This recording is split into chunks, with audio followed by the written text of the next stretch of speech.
मित्रांनो, जर तुमचं विंडशील्ड वॉशर योग्य प्रकारे काम करत नसेल, काही असं आता बघा मी तुमच्या समोर जे आहे ते याची टँक फुल करतो आणि फुल केल्यानंतर देखील माझा विंडशील्ड वॉशर जो आहे तो योग्य प्रकारे स्प्रे करत नाहीये. जेवढी प्रेशर असायला हवी, जेवढा वरपर्यंत जायला हवं तेवढं नाही जाते.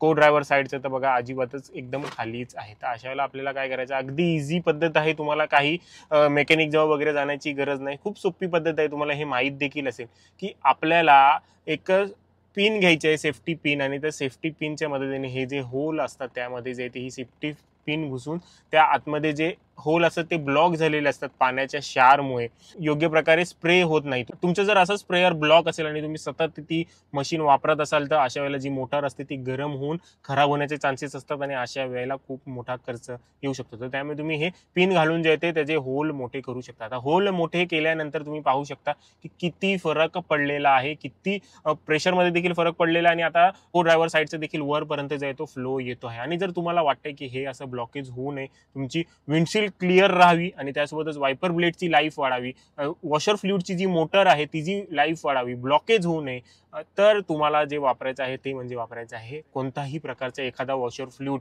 तुमची जर मारुती सुझुकीची गाडी आहे तर तुम्हाला सर्व्हिस सेंटरमधून मिळून येईल 10-15 रुपयाचं, किंवा तुम्ही अशी बॉटल देखील घेऊ शकता घर बसल्या. ह्याच्यामुळे काय होतं, ह्याच्यामुळे जे आहे ते त्या होल्सचं जे आहे ते पाईपाचं जे आहे ते मोटरीचं जे आहे ते ल्युब्रिकेशन होत राहतं आणि त्याच्यामुळे जे आहे ते कधीच हे ब्लॉक होत नाही. आणि ह्याचा जर तुम्ही वापर, वॉशर फ्लुइड जे ते टाकलेलं आहे, या 1 लिटरच्या पाण्यामध्ये आपल्याला 20 ml वापरायचं आहे. ही संपूर्ण बॉटल त्यामध्ये टाकलेली आहे आणि आता पहा स्प्रे पहा,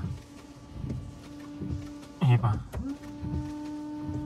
याच्यामुळे जे आहे ते एकदम विंडशील्ड जे आहे ते क्लिस्टर क्लिअर होते आणि स्प्रे पहा एकदम कोपऱ्यापर्यंत पोहोचते. हे पहा कुठपर्यंत पोहोचते स्प्रे, इथे देखील पहा या कोपऱ्यापर्यंत या विंडशील्ड वॉशरमुळे स्प्रे पोचतो आहे त्या पाण्याच्या. आधी जे आहे ते तिथपर्यंत देखील नव्हतं. तर असा काही हा फायदा असतो विंडशील्ड वॉशरचा.